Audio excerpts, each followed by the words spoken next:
This is the third of my lecture series, which I described in a way that was designed to excite and entice, the misrule of law.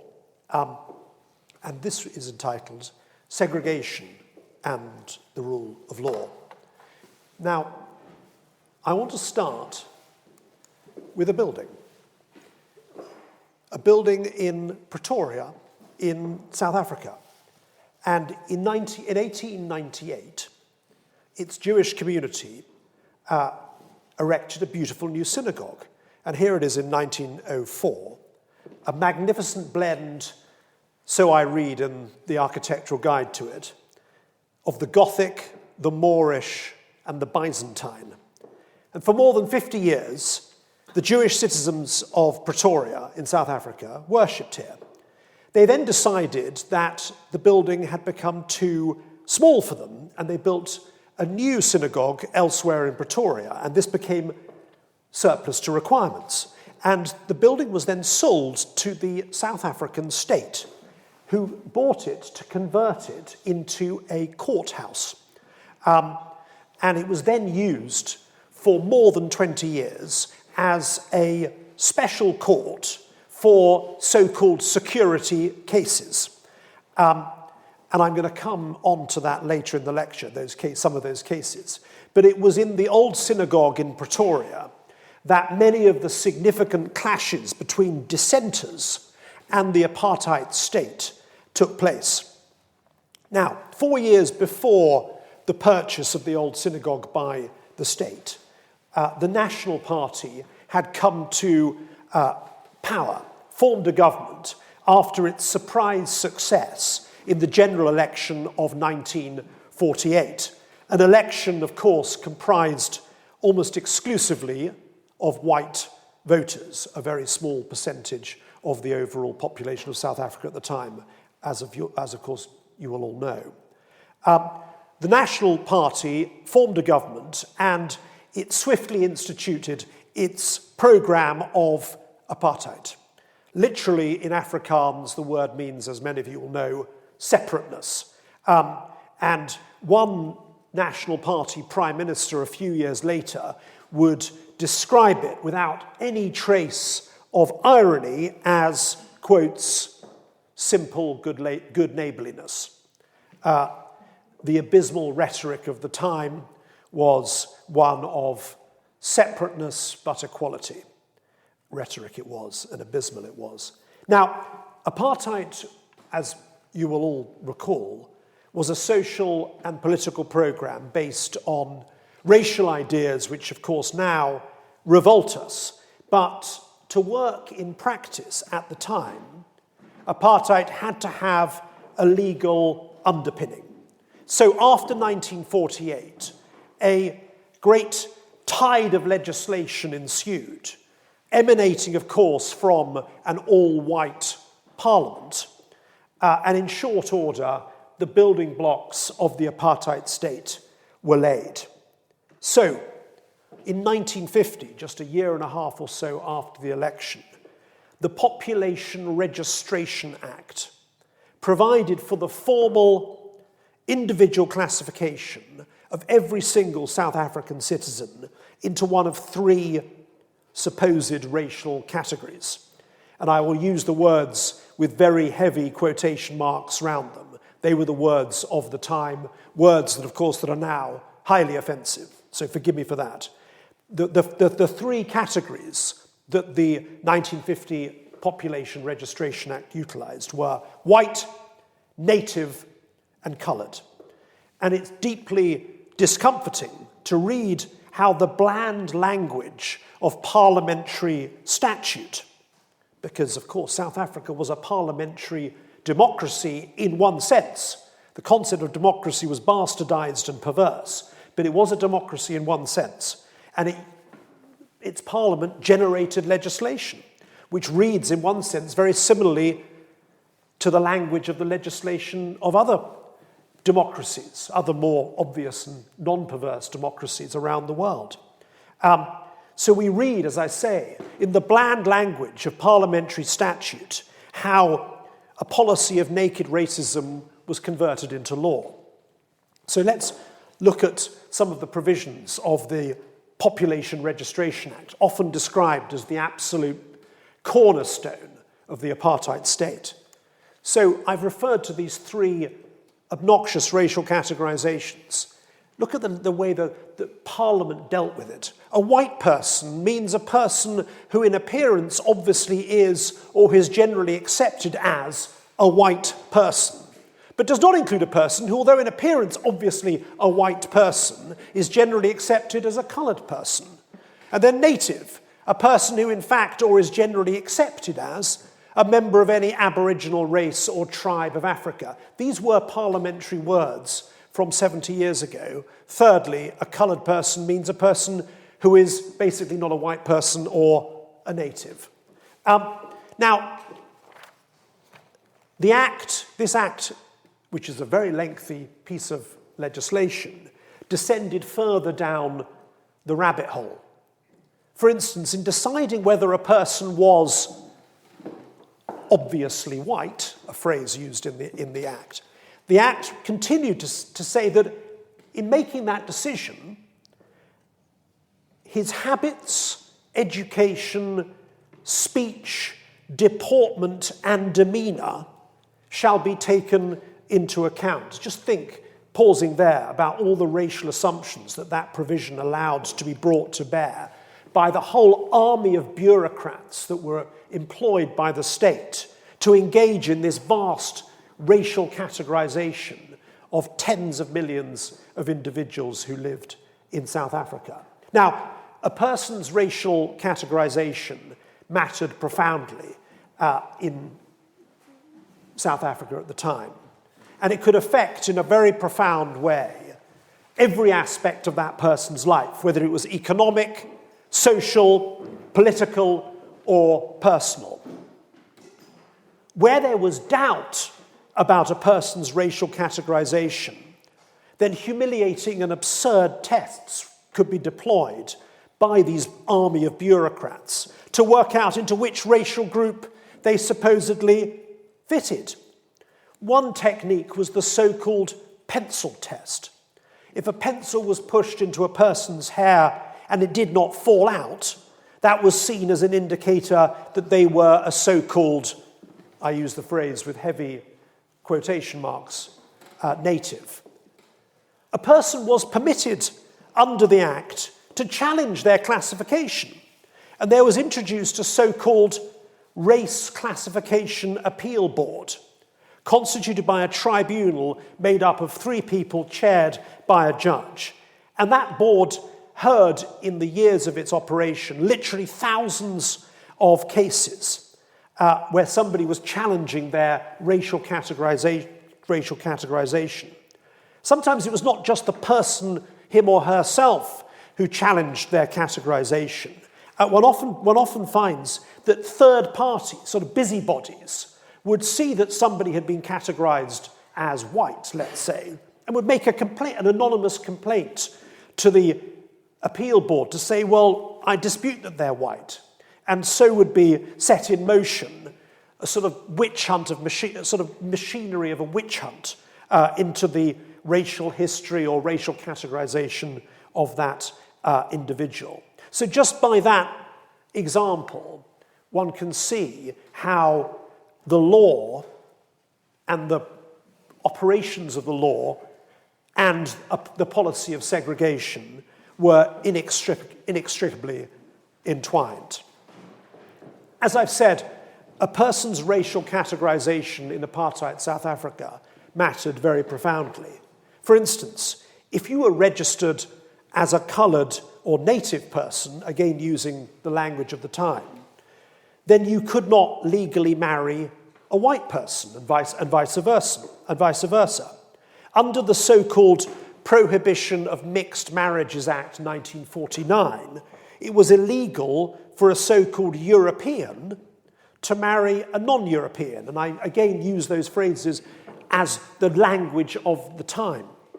Not only were you committing a crime if you married across your so-called race, but if you entered into an interracial marriage, the union was to quote the statute, void and of no effect. So the law simply didn't recognise your marriage as an actual marriage. A little later, in 1957, there was enacted a statute called the Immorality Act. And that outlawed any form of, quotes, unlawful carnal intercourse between different supposed racial groups. Again, let's look at how the language of statute coped with this form of rule or prohibition. So we're now, the Immorality Act of 1957, section 16(1)(a). Any white female person who has or attempts to have unlawful carnal intercourse with a coloured male person, or, and then you can read on, the different categorizations of potential criminal act. Any immoral or indecent act shall be guilty of an offence. You'll have noticed, or you may have noticed, that in this particular statute, the language of white, coloured, and native is no longer used, and instead we have white female person and coloured male person. That's because in this particular act, Parliament decided to just categorise two so-called races, whites and supposed coloureds. And how were coloured people defined in the act? They were defined in this simple way. A coloured person is, quotes, any person other than a white person. So the legislature had different ways of enacting supposed racial difference. The maximum sentence for a crime under this particular section, 7 years in prison. And I should say that throughout the 1960s and 1970s and even into the 1980s, there were literally hundreds of prosecutions of all different racial types or supposed racial types for a contravention of this section. I should say, this is just an example. Section 17 starts with any white male person and just converts it into that, and Section 18 starts in a different way, but you can just see how the cascade continues. Statutes which prohibited interracial marriage or sexual relations were by no means confined to South Africa at this period. Most of the states of the United States of America had it's not astonishing, but it's miserable, at this time, similar legislation. And you may recall the famous decision of the United States Supreme Court in 1967 in the case of Loving against Virginia, which I'll come back to in a second. But one of the key differences between the United States and South Africa at the time was that in America, of course, there was a written constitution, and of course still is and had been since the late 18th century, against which the Supreme Court could test the validity or legality of acts of the individual states. And in Loving and Virginia was a case where a particular statute which prohibited interracial marriage in the state of Virginia was challenged before the Supreme Court, as I'll come back to in a second. But in South Africa, no judge, however liberal-minded they may be, or however conservative-minded they may be, could simply refuse to carry into effect acts or provisions such as that, because there was in South Africa no underlying constitution. It was, to use, in a manner of speaking, it was a parliamentary democracy, as I've mentioned, a perverse form of democracy again. And the fact is that, as South Africa shows, a parliamentary democracy carries with it the possibility of obnoxious and heinous acts of parliament being carried into law and then having to be applied by the judiciary of the state. On the other hand, going back to the United States and back to the decision in Loving and Virginia, that was a case where, as I've said, the state of Virginia had legislated that interracial marriage should be illegal. Mr. and Mrs. Loving had got married in 1959, and they had been prosecuted for breach of that statute, and they were sentenced to 1 year in prison. And again, the judge who sentenced them to prison said the following.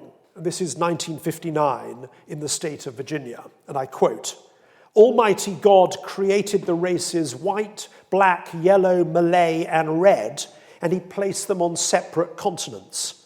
And, but for the interference with his arrangement, there would be no cause for such marriage.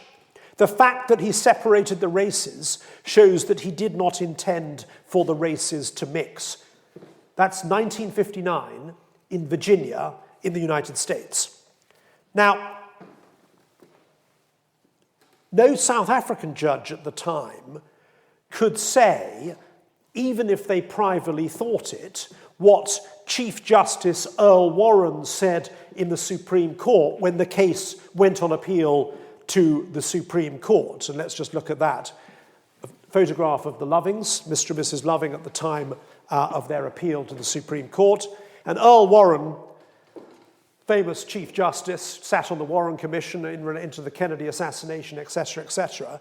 The freedom to marry has long been recognized as one of the vital personal rights essential to the orderly pursuit of happiness by free men. Now, it's fair to say that the use of the phrase free men was singularly inappropriate when deciding on the right, as the court decided, for people to marry whatever race they might, whatever racial groupings or characteristics they might have.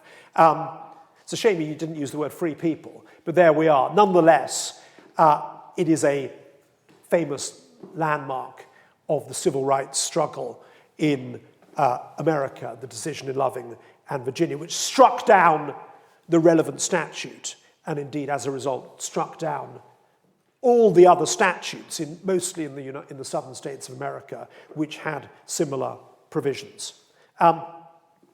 Just to pause on that for another second or so, in a rather less well-known case in the United States, decided 3 years earlier in 1964, a case called McLaughlin and Florida, state of Florida, the Supreme Court had struck down a Florida statute which made it an offence for to use the language of the Act, a white person and a black person who were not married to, and this is a quotation from the Act which was struck down, habitually live in and occupy in the nighttime the same room if they were not married. That Act was, a certain McLaughlin was prosecuted under this section and was found guilty. He appealed to the Supreme Court. His appeal was successful. And two of the members of the court in 1964 said, and I quote, "They could not conceive of a valid legislative purpose which makes the colour of a person's skin the test of whether his conduct is a criminal offence or not." There was no possibility in South Africa of a court coming to a similar conclusion, even if the judge was privately of that view. Now, the acts from South Africa that I've so far referred to are just the tip of the legal iceberg created by the apartheid state that came into power in 1948. Let me give you a few more examples. The Extension of University Education Act 1959 created a system of totally segregated universities. Throughout the 1940s, there were certain universities that were not segregated. For instance, Nelson Mandela went to the University of Witwatersrand, a famous university in Johannesburg in the 1940s. Under the Act I've just mentioned, that possibility was shut off for black people. It had now become an all-white institution. The Reservation of Separate Amenities Act 1953 anodyne name. It wasn't an anodyne act in any shape or form. It permitted the segregation of all public premises, vehicles and services. Restaurants, cinemas, beaches, buses, trains, and so on and so on. And in order to make it enforceable as an act, it had to criminalize human behavior. How did it do that? Any person who willfully enters or uses any public premises or public vehicle or any portion thereof or any counter, bench, seat or other amenity or contrivance which has in terms of subsection 1 been set apart or reserved for the exclusive use of persons belonging to a particular race or class, being a race or class to which he does not belong, shall be guilty of an offence and liable on conviction to a fine not exceeding £50 or prison, or to imprisonment for a period not exceeding 3 months, and so on. Now, that dense language carries with it an awful lot of disastrous meaning. A famous photograph, or I should say infamous photograph from South Africa at the time, showing two men leaving a public lavatory, one designated for black people, one designated for white people. If that man had gone down that set of stairs, then he would have been immediately in trouble under this particular provision and liable to be sentenced to a term of imprisonment for 3 months. The Group Areas Act 1950, another anodyne piece of legislation, on the face of it, in no way anodyne by reality. It restricted the places in which, again using the language of the Act, black or coloured people were permitted to live or work. So under this title, there was mandated the forcible removal of tens of thousands of non-white families from their homes to segregated, newly segregated areas. The most notorious example of this was in Cape Town, where a district of Cape Town called District 6 was designated under the Group Areas Act a white area, with the result that thousands and thousands of people, so-called coloured people under the racial designation of the time, who'd lived there for decades and decades and made apparently an incredibly vibrant neighbourhood, all were forcibly removed to miserable new-built shanty towns miles away from District 6. All their homes were flattened, and in their place were built blocks of flats for white people because it was a white area. Many photographs taken of the process, and here's one particular photograph of a so-called coloured family leaving their home, and behind them the bulldozers flattening District 6. Another act, the so-called Natives brackets Abolition of Passes and Coordination of Documents Act 1952. Again, another piece of on the face, very anodyne phrase. But by that, a system was introduced, hated, absolutely hated, whereby every black person over the age of 16 had to be fingerprinted and furnished with a reference book, otherwise known as a pass, that contained various pieces of information about those people. And under the Act, a police officer was entitled at any time to require that person to produce their passbook, and a failure to produce it again constituted a criminal offence, carrying with it a maximum potential sentence of 1 month in prison. Now, it'll be obvious from that survey of a few of the acts of Parliament that created the apartheid state that its effect was to criminalise whole swathes of ordinary human activity. A black person who sat in a white-only or designated white-only restaurant or part of a restaurant was committing a crime. A black person who swam off a beach designated as only for white people was committing a crime. A black person who sat on a park bench, which was designated for white people, was committing a crime. And so across the country, notices appeared dictating behaviours and threatening, whether expressly or impliedly, criminal sanctions for people contravening what the notices said. And here's just a series of some quite well-known images from the time. City of Durban, under Section 37 of the Durban Beach Bylaws, this bathing area is reserved for the sole use of members of the white race group. A bus for non-whites only. There are other examples of buses which says whites only. And a famous photograph of the time, or infamous, I should say.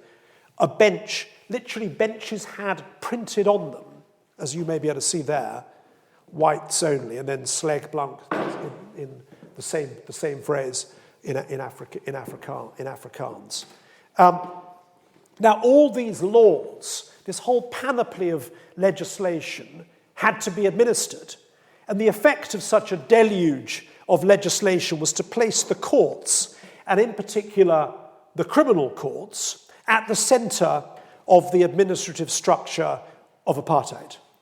In order to maintain this institutional segregation, infractions of the law that created it had to be prosecuted, and vigorously so. So in 1 year alone, in the mid-1970s, there were over 380,000 prosecutions under the pass laws, one of the statutes that I mentioned a little earlier, the requirement to carry a passbook with you at all times. 380,000 prosecutions in 1 year alone under one statute. Now, the South African court system had enjoyed, in the first half of the 20th century, i.e.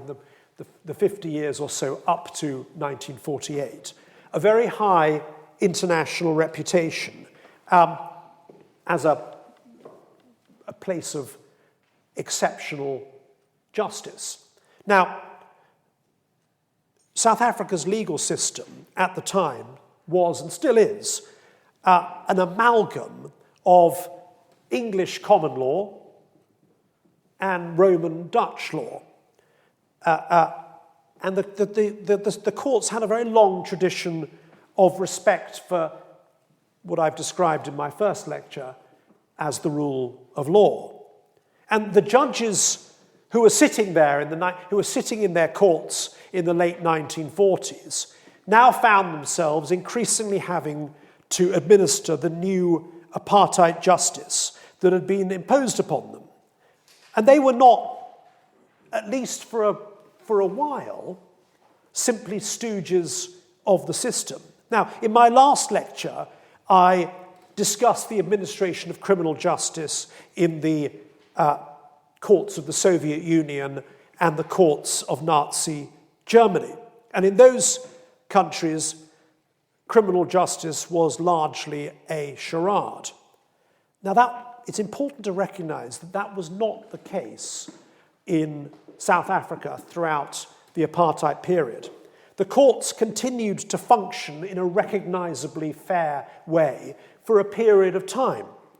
And the state itself the state of South Africa would have proudly proclaimed that it was a state in which the rule of law still persisted.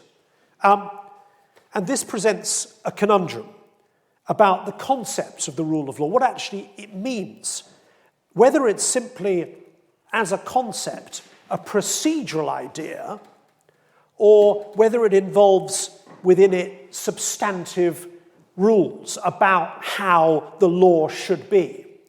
And that conundrum is summed up in an interesting passage from a book written by a philosopher called Joseph Raz, which I'm going to quote here. Joseph Raz, in a book from 1979 called The Authority of Law, said this: a non-democratic legal system based on the denial of human rights on extensive poverty, on racial segregation, sexual inequalities, and religious persecution, i.e. many of the attributes of apartheid South Africa, may in principle conform to the requirements of the rule of law better than of any of the legal systems of the more enlightened Western democracies. It'll be an immeasurably worse system, but it will excel in one respect, in its conformity to the rule of law. The law may institute slavery without violating the rule of law. Now, that's an interesting and rather uncomfortable analysis, but it carries with it the question as to, well, what does the rule of law mean? Does it mean simply a series of procedural provisions whereby you get a fair hearing? Or does it carry with it wider ideas about the dignity of the person and the liberty of the person against the state? Now, it's been remarked many times that South Africa during this time presented a paradox. The apparatus of apartheid and the ever more oppressive and draconian laws enacted to maintain the segregation and the subjugation of the majority black population meant that South Africa acquired increasingly the hallmarks of a police state. Torture and extrajudicial killing was widely practiced by state operatives during the period of apartheid. Yet, at least for some part of the rule of the National Party, which ended, as many of you remember, in the early 1990s, the country's legal system remained intact. Most of its judges stayed broadly independent, and its procedures preserved at least the semblance of fairness. The respect for the rule of law, which South Africa had shown in the first half of the 20th century, didn't simply disappear in 1948.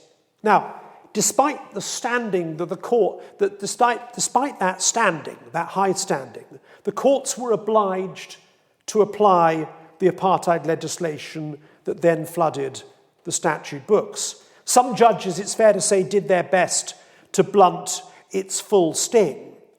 But, as we've seen, the courts lacked the legal powers to strike down laws that they thought offended against fundamental principles of human rights. But, as time went on, all too often we find the judges seemed to show a craven passivity in the face of monstrousness. In my first lecture, I discussed some of the fundamental attributes of the rule of law, which travel far wider than Professor Raz's rather thin conception of what the rule of law might be. Overarching principles concerning liberty and judicial oversight, which, although they cannot be deployed to set aside parliamentary statutes, could be used as interpretative devices to make legislation so far as possible consistent with the principles of the rule of law. But what we see time and again during the apartheid period is judges putting aside those principles to give full rein to what they discerned to be the legislative intent of the apartheid state.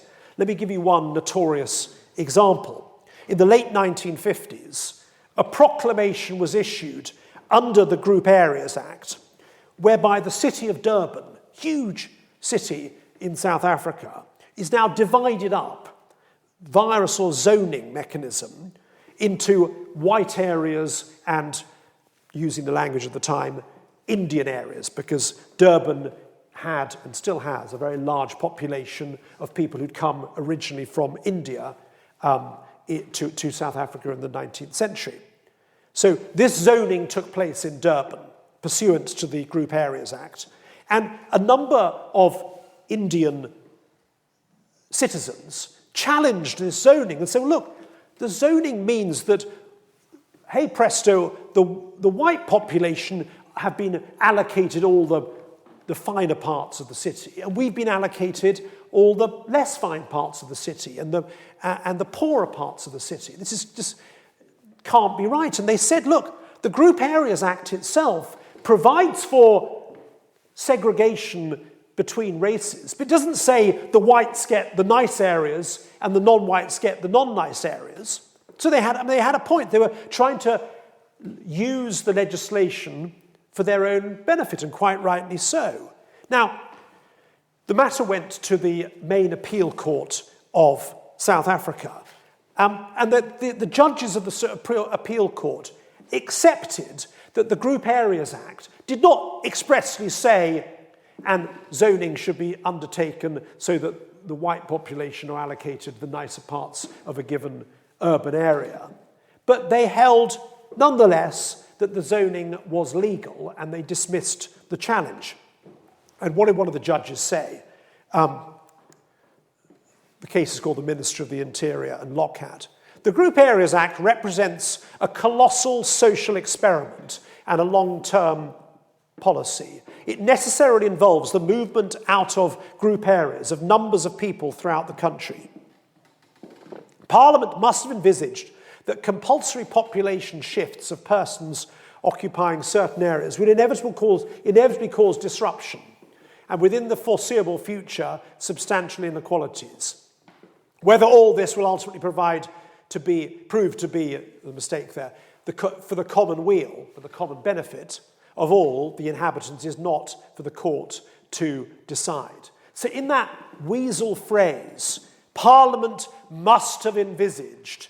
The court gave its blessing to a gigantic population removal scheme that, as one commentator described, resulted in untold human sorrows. It chose an interpretation which, as it must have been well aware, would have enormous and serious human consequences. I want to explore this paradox a little further. South African justice generated judgments. Judges wrote down judgments, and those judgments were printed in books called law reports, and we have them in England. We have thousands of law reports. And in South Africa at the time, you can find many law reports crammed full of reasoned and learned discussions, written in measured legal language, very familiar to English lawyers, of legislation, such as the Group Areas Act, which seems to emerge from a kind of nightmare. So you have this extraordinary paradox of judges using their ultra-civilized legal language, grappling with ultra-non-civilized legislation without kind of blinking, without sort of saying, well, hang on, this is just monstrous, what we are having to interpret and what we're having to actually carry into effect. So you have these learned disquisitions about, and I'm going to give you 3 examples of, on the face of it, outrageous legislation without any of the judges seeming to actually bat an eyelid. Let me give you a few examples.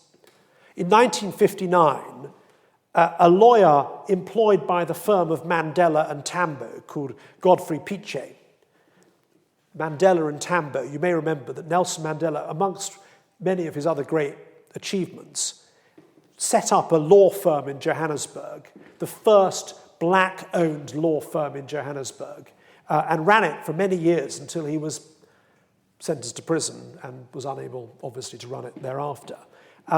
One of his employees went to a courtroom in order to appear in a court.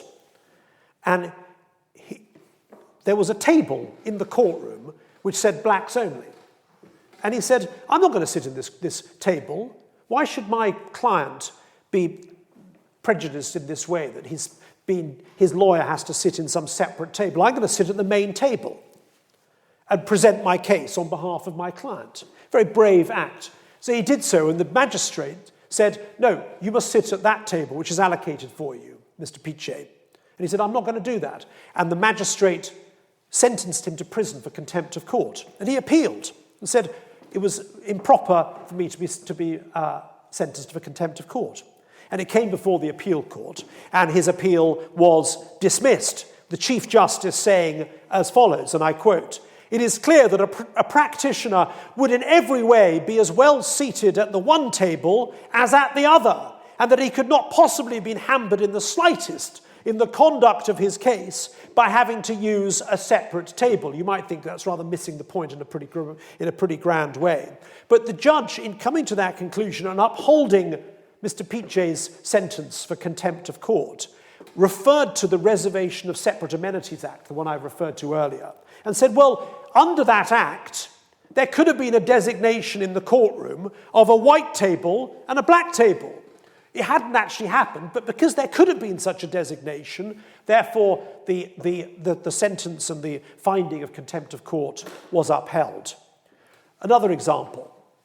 In 1963, Albie Sachs, who some of you will remember the name, still alive and later became a judge of the Constitutional Court of South Africa after the apartheid state had been dismantled. In 1963, he is arrested under a particular law which allows for people to be detained for up to 90 days without access to a lawyer and without being charged with any offence. It was, at the time, perceived to be a truly monstrous piece of legislation. Things got worse, as I'll come on to. Now, Mr. Sachs, Albie Sachs, says, who's sitting there alone in his prison cell, not being charged, no access to the world, is not entitled to consult a lawyer, says, can I have some books so I can read? Because otherwise I'm just staring at the ceiling. And can I have some writing material so I can write? And the police say, no, you can't. So he brings a claim before the court saying, I was unlawfully deprived of reading and writing materials. Now, the general law in South Africa is that a prisoner who's been duly sentenced and is in prison serving his or her sentence is entitled to have reading and writing materials as opposed to just sitting and staring at the ceiling or the wall. He brings his claim, and the court has to decide this question. And the Act of Parliament is silent on the question. It doesn't say whether somebody in his position is entitled to be given books and newspapers or notepads and pens. So the court has to interpret what the law should be. Now, the normal principle of the English common law and indeed the Roman Dutch law of South Africa is that where a statute departs radically from fundamental principles of law, i.e. liberty of the person, etc., then it should be presumed to have made no further inroads into the liberty of the person, the subject, or the citizen, than has been expressly provided for. Now, on that basis, the Act does not say, and the police officer is entitled to deprive somebody detained under this Act of newspapers, pens, books. So the answer should have been, of course, Albie Sachs was entitled to reading material. But no, by 1964, the judges had become so passive before the apartheid state and the purposes of apartheid legislation that they decided that by implication, Parliament must have decided that people in Albie Sachs's position should be deprived of that material on the basis that it would be contrary to the legislative intention to, and I quote, relieve the tedium of their detention with reading matter or writing materials. The idea being, so they decided, was that this Act of Parliament was intended to get people to talk, i.e. to provide information to the police. And if that person was allowed to read War and Peace, then they would be disinclined or disincentivized from talking. Whereas if they're sitting there staring at the ceiling and being told, if you talk, if you provide information to us, then we'll release you, then they'd be more inclined to do that if the alternative was simply the sort of metaphorical blank wall.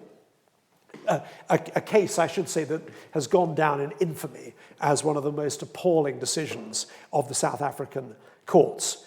Let me give you a third example. A man called Ivan Schermbrucker, who is a communist and a very, very brave communist, is arrested and held incommunicado a year later under the same statute. Now, word gets out to his wife that he is being subjected to brutal interrogation techniques, which are no doubt true, because that's what was being done at the time in South Africa. She files an application for an injunction against the police to stop them interrogating her husband in using these brutal techniques. The police deny it, of course. Now, in order to prove her case, she asks the court to order that her husband be produced in court to give evidence about his treatment in the prison cell, or rather in the police station where he's being held. Now, can you imagine a court that would actually say, no, we refuse to hear the evidence of a person who is allegedly being brutalized? It seems impossible to imagine a court coming to that conclusion. But no, in another famous case decided in the Court of Appeal, the court decided that it would be contrary to the implication of the Act to allow a person allegedly being brutalized through a form of torture to be produced at court, because it would again undermine the legislative intention, which was total incommunicado isolation to induce you to speak, to allow you to be brought to court to speak about and give evidence about your own treatment would be contrary to the implication of the legislation. So Mrs. Schönbrücker's application was dismissed in a decision in 1965. Now, what these examples show, I think, is that although there were acts of Parliament which the court was obliged to adhere to, nonetheless there are vast tracts of where the Act of Parliament is silent, and where you have those sort of areas have to be filled by judicial interpretation and judicial discretion. And the courts could have decided to go down one route. Instead, they decided to carry into effect what they perceived to be legislative intention and fill the gaps with their own, effectively pushing further forward what they perceived to be the apartheid parliament's malign intentions. And that's the way that the culture of a state can change, where judges have, as they do, immense power to decide what the law should be, where Parliament has not spoken. And it typically can go one way or the other, and it can change the culture of a country in the way it goes. And in South Africa, it certainly did change the culture of the country. Now, increasingly, the judges of South Africa were handpicked by the government on the basis of their political affiliation, so as to make the judges ever more positive about apartheid South Africa and ever more willing to do what the government's bidding. Now, nonetheless, and this is the other side of the story that I wanted to come on to, a Minister of Justice could ruefully say during the apartheid period that after he had appointed some particular placeman who he assumed would do the government's bidding when on the bench, that once they'd been installed on the bench, they quickly came to convince themselves that they'd been appointed on merit alone, rather than on the basis that they were going to do what the government said. So that one could, during the apartheid period, in criminal cases especially, one could, as a person being prosecuted as a dissenter, get some semblance of a fair trial. And when I say a fair trial, I mean a trial almost always before a judge. Because although until 1969 juries technically existed in South Africa, they were finally abolished in 1969, most black defendants would choose judge-only trials rather than jury trials, on the basis that the juries that they would face would be all white juries, and experience showed that you had a better chance of being acquitted by a white judge than by an all-white jury, because all juries, as I say, were white. Now, you'll remember that the apartheid regime generated many brave dissenters who worked to resist and undermine the state. And throughout the 1950s, the ANC instituted a series of peaceful protest campaigns. And this led to one of the most remarkable trials of the 20th century, the so-called treason trial, which involved the prosecution by the state of 150 of the leading members of the ANC and the South African Communist Party, all prosecuted for treason on the basis that they were allegedly plotting the overthrow of the state by violence. This was the authorities' bold attempt to destroy in one swipe the anti-apartheid leadership, and the defendants who were brought to court read like a roll call of the great names of the resistance movement: Nelson Mandela, Walter Sisulu, Helen Joseph, Ahmed Kathrada, Joe Slovo, all part of the 150 defendants who were brought to court. Now, the case itself lasted over 5 years. The trial within the larger, wider proceedings, three whole years. And this takes me back to where I started, the old synagogue in Pretoria, because it was in the old synagogue in Pretoria that Mandela and his co-defendants found themselves between 1958 and 1961 on trial. Every day, they were on bail, astonishingly, and every day they would have to travel from their homes in Johannesburg up to Pretoria to sit in the old synagogue. Now, by this stage, the old synagogue was very different to the beautiful building that I showed you at the beginning. The 10 commandments that had been placed on the wall had been boarded up. Everywhere there were the signs of segregation. So there were 2 separate entrances, one that said Europeans, one that said non-Europeans. The public gallery, the lavatories, the witness rooms were all divided between Europeans and non-Europeans. The only place in the courtroom where apartheid or segregation did not take place was on the witness stand.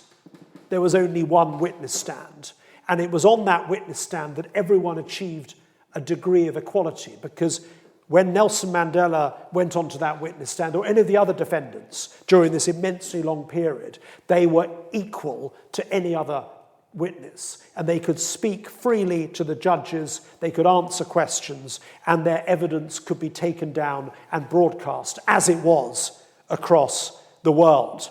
And Mandela's evidence during this trial was, you read the Times for the time, the New York Times, the Guardian, was not word for word, but was actually conveyed. And it was a marvelous performance, I should say, on the witness stand. Now, this was a trial where there were some profound oddities. The prosecutor was a man called Oswald Pirro. He had been a minister of justice in a government before the war in the 1930s, and had been a profound admirer of Hitler. He'd visited Hitler twice in Germany and remained an ardent exponent of racial segregation.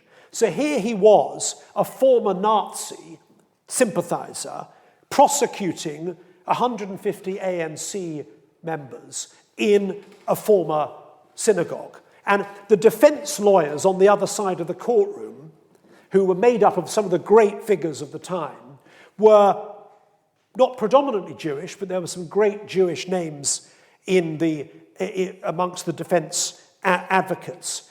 I'm afraid they were all white, the defense advocates, because at the time there was only one black advocate in South Africa, and he was one of the defendants on trial. So he was in court, but as a defendant rather than as a lawyer. And so those Jewish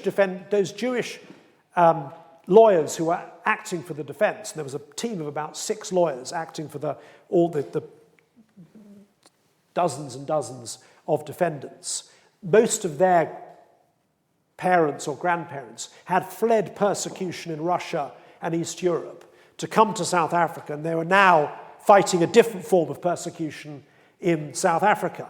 And One of the lawyers acting was a man called Sidney Kentridge, who's then in his 30s, and now celebrating this year his 100th birthday, the last of the lawyers who acted in the treason trial who's still alive. And he's a friend of mine, and I was looking through his archive, and I came across these two photographs, very blurry photographs. And I said, Sidney, what are these? And he said they were sent to me anonymously during the trial. Somebody had illegally photographed from the public gallery the lawyers and sent them to him. And they're very blurry photographs. But they, quite apart from their sort of interest as historical documents, what they show is that South African justice at the time was not a complete charade. We see in action a whole team of defense lawyers with their papers and their wig and band, or not their wig, but their bands and their gowns, in action defending their clients. Now, the trial lasted for 3 years, as I say. There were 3 judges, all, of course, white, 2 of them quite closely associated with the government and its ideology. Now, you'd have thought that in the atmosphere of the time, there could be only one result: conviction.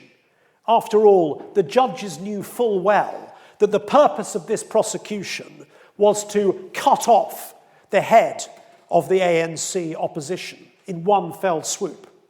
They knew what the government's purpose was. This was a political prosecution, and yet, having heard evidence over 3 years, they decided unanimously to acquit every single one of the defendants of the charge of treason. A remarkable outcome, and still rightly proclaimed as one of the great landmarks of resistance to the state.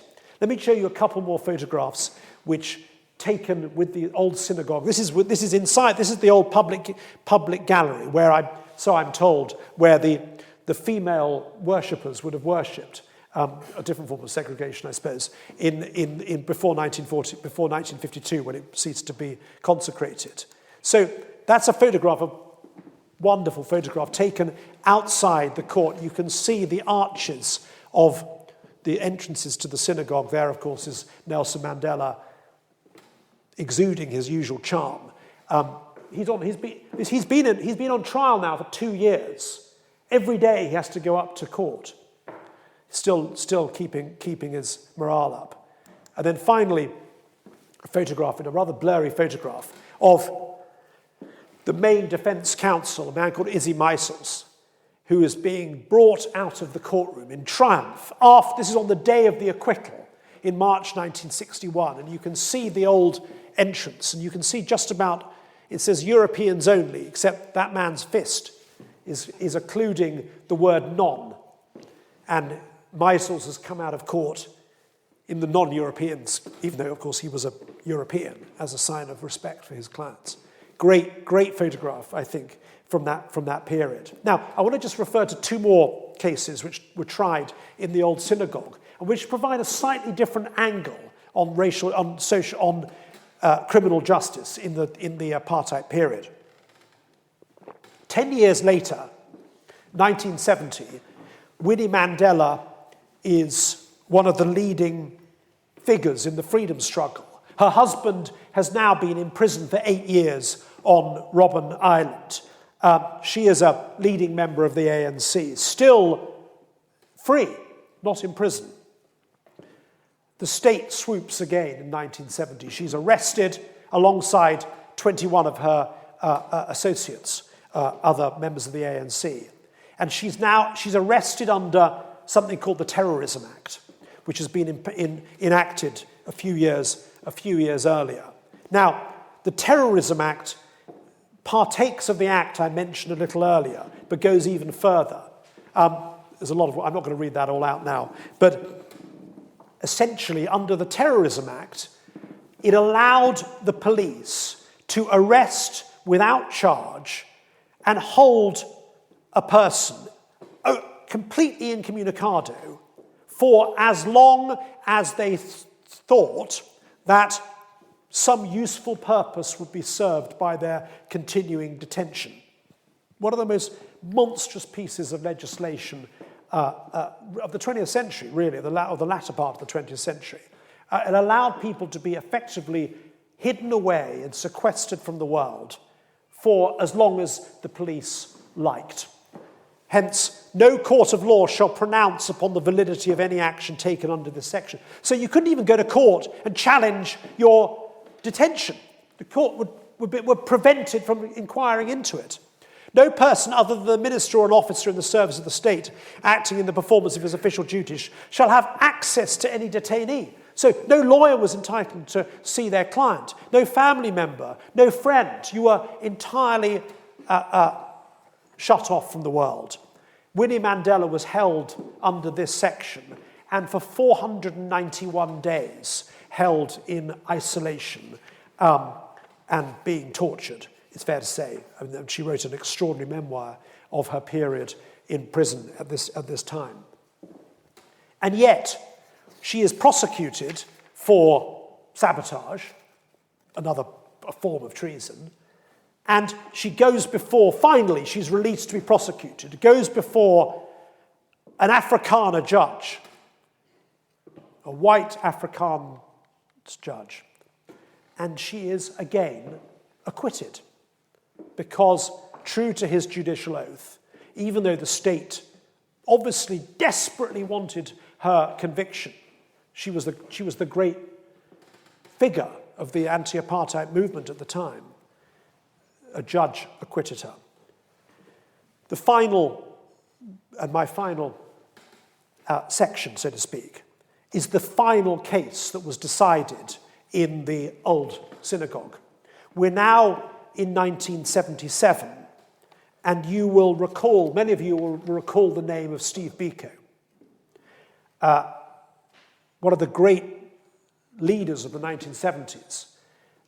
He is often thought of as one of the people who would have had a huge influence on a post-apartheid South Africa, had he lived, because in 1977 he is arrested and brought to a police station and beaten to death, putting it bluntly. There is then an inquest into the circumstances of his death, and for 13 days there is a public hearing about what happened to him. How had he gone from a healthy young man who went into police custody on one day, and 25 days later he's dead? How could this have happened? Now, for 13 days, police officers parade into the witness box in the old synagogue to give evidence. And doctors who tended him, I mean, didn't tend him in the slightest, are cross-examined, and they come into the witness box as well. And prison guards come in, and they are cross-examined mercilessly by Sidney Kentridge, the man I mentioned a little earlier. Now, and it's the case is covered by newspapers around the world. There are journalists from the Washington Post, there are journalists from the Monde, from the Times, from the Guardian, from the Telegraph, from all sorts of newspapers. And after 13 days of evidence, the magistrate, who sat there quietly for 13 days, reads out his verdict. And it's a verdict that takes 2 minutes to read out. And I'll read out to you the last sentence. The available evidence does not prove that the death of Steve Biko was brought about by any act or omission involving or amounting to an offence on the part of any person. That completes this inquest. So on one analysis, and obviously the main analysis, a vast miscarriage of justice, because the evidence was just quite clear that he had been the victim of a state assassination, effectively. Now, a perverse verdict, and one of the most tragic and shocking images of that period is Steve Biko's widow coming out of the old synagogue and saying again and again, "What? No one to blame, no one to blame." And there's a moving photograph of her. But we find there's still a paradox at work. Even though the inquest came to a perverse and wrong verdict, nonetheless, it had taken place in a courtroom which was open to the public, open to journalists, and which permitted counsel acting for the Biko family to challenge in a vigorous and sustained way the evidence of state operatives. The process was by and large a fair one, even if the outcome was a profoundly unfair one. And nonetheless, and still, even though the outcome was an unfair one, the process itself allowed for the world to see in the most vivid way the iniquities of the apartheid state. And it was a case where almost process won against verdict, against substantive outcome. Let me come to my final slide. Here we have a recent photograph of the old synagogue. You remember the lovely variations in brick colour, all now whitewashed over in public work, Minister of Works cream, as it's been described. You see it's now shut up and boarded up. After the Biko inquest, the synagogue was put over to other purposes. It ceased to be a courtroom and is now in a sad state of desolation. Various ideas have been put forward for what uses it can be put to, cultural uses, educational uses, possibly as a kind of memory to the past. It stands now in this rather tragic state of desolation. But nonetheless, it kind of seems to me to have a powerful symbolic force still, as a symbol both of the oppression of that period, but also some of the minor legal triumphs that the South African legal system still permitted, even in the darkest period of the apartheid rule. My word, I've gone on far too long. I've been warming to my theme rather too much, Simon. Thank you so much for listening and for